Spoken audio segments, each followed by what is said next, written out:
بسم الله الرحمن الرحيم، والصلاة والسلام على أشرف المرسلين سيدنا محمد نبي الأمي وعلى آله وصحبه وسلم. الموضوع اللي احنا هنتكلم عنه النهاردة هو موضوع الرياكتيف ارثرايتس. معاكم دكتور أحمد العجرودي، أستاذ مساعد أمراض البطنة بكلية الطب جامعة الزقازيق. الرياكتيف ارثرايتس موضوع سهل، موضوع بسيط، يجوز يتلم في حاجة بسيطة جدا، ولكن احنا هنتكلم النهاردة كنوع من انواع differential diagnosis for arthritis في كل rheumatological diseases at all. Reactive arthritis refer to acute non-purulent arthritis complicating an infection elsewhere in the body. The term has been used primarily to refer to spondyloarthritis following enteric or urogenital infection and occurring predominantly in individual with histocompatibility antigen HALA B27. Reactive arthritis, formerly known as Reiter syndrome, is the classic triad of peripheral arthritis, conjunctivitis, and urethritis or cervicitis. يبقى الموضوع بتاعنا النهارده كان قديما يسمى رايتر سيندروم، بيتميز او حاجة سبيسيفيك ليه انه بيحصل بعد انفكشن سواء انتريك او يوروجينال. Reactive arthritis is an inflammatory arthritis that develop after certain infection. هنقولها واحد واحد دلوقتي. While other times the symptoms can become chronic at onset, the arthritis is usually an acute. كلنا نعرف نميز ما بين الفرق ما بين الارثرايتس والارثرالجيا. Arthralgia is pain only. Arthritis means inflammation, redness, hotness, swelling, and loss of function of the joint. Asymmetric oligoarthritis of peripheral joint that occur within several weeks after the infection, while isolating the causative infectious agent aids in the diagnosis. This is neither required nor always possible. البريفالنس بتاعنا من 30 إلى 40 لكل 100,000 patient worldwide. Reactive arthritis usually occurs in young adult between 20 to 40 years old. 6 male and female. بتفرق في حالات الجاستروانتستينال tract infection، مفيش فرق ما بينهم equal في الميل والفيميل، ولكنها بتفرق لو هو urinary أو genitourinary tract more common in male 9 to 1.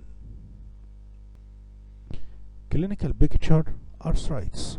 هندور على symptomatology of arthritis، ولكن معانا الجوينت الساكروiliac joint, knee, ankle and foot joint are the most common site of involvement, but the wrist and finger can be involved as well. The arthritis is usually quite painful. Tense joint effusion are not uncommon, especially in the knee. Dactylites, tendonitis, fasciitis are particularly characteristic lesion. Urogenital lesions زي urethritis, prostatitis, cervicitis or salpingitis in the eye, conjunctivitis, anterior uveitis, mucocutaneous lesion and oral ulcer, keratoderma, nail changes, heart زي الcardiac conduction defect and aortic insufficiency. Etiology and pathogenesis. Etiology is infection. Etiology is infection either from the GIT or the urinary tract infection.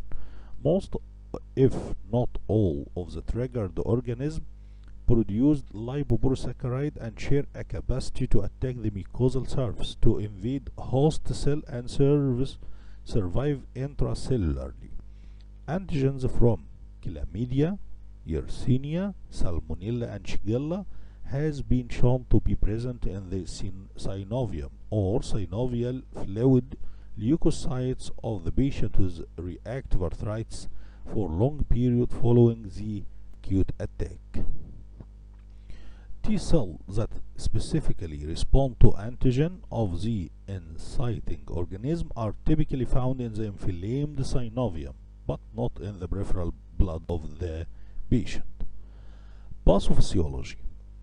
Reactive arthritis frequently develops 1 to 4 weeks after about gastroenteritis caused by Shigella, Salmonella, Campylobacter or Yersinia, or after accusation of sexually transmitted infection, most commonly Chlamydia trachomatis and occasionally human immunodeficiency virus. In up to 25% of the patients, however, there are no symptoms of an antecedent infection. These observations suggest that reactive arthritis occurs either after a subclinical infection or that other environmental triggers are involved. In addition to the environmental triggers, genetic factor may also play a role in the disease susceptibility. Approximately من 30 ل 50% of the patient with reactive arthritis is positive for HALA B27. Elicited in patient with reactive arthritis, the exact role of HALA B27 and the disease pathogenesis remains obscure. Diagnosis: اعمل laboratory finding of HALA B27, imaging soft tissue swelling, early disease, soft tissue swelling, reactive new bone formation, not joint erosive, linear periostitis and periosteal spur, imaging of the spinal change and the sacroiliitis.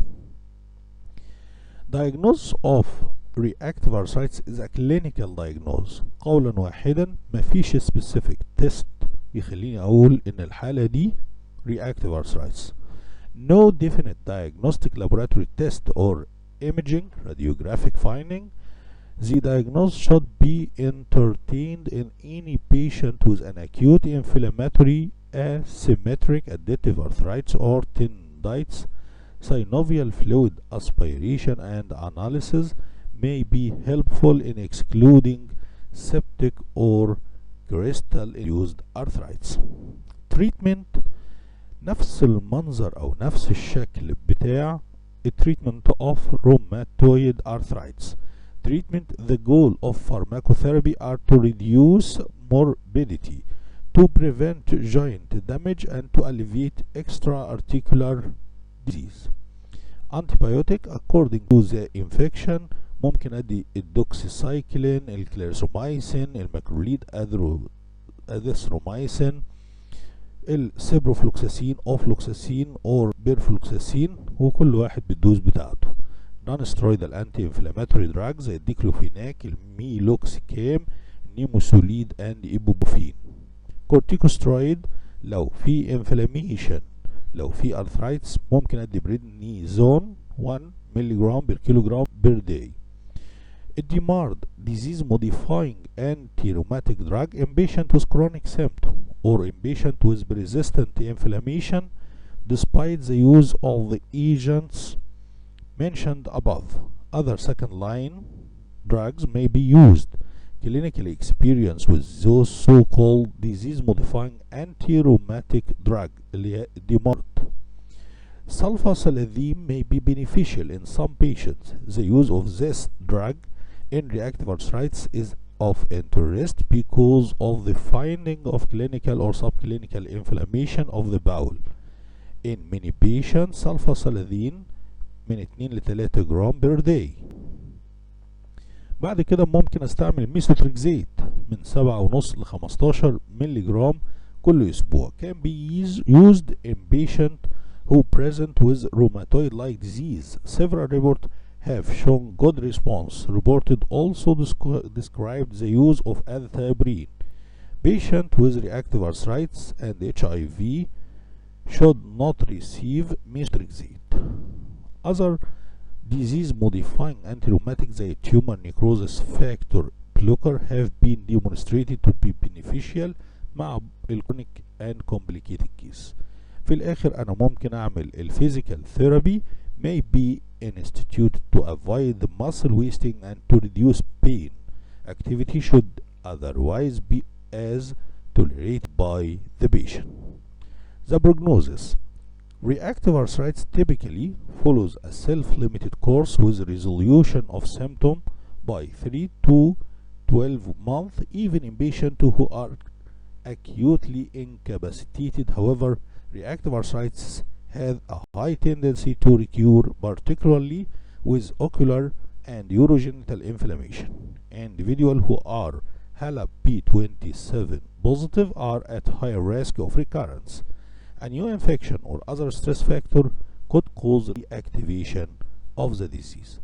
About 15 of the patients with reactive arthritis develop a long-term, sometimes destructive arthritis or enthesitis or spondylosis. Thank you.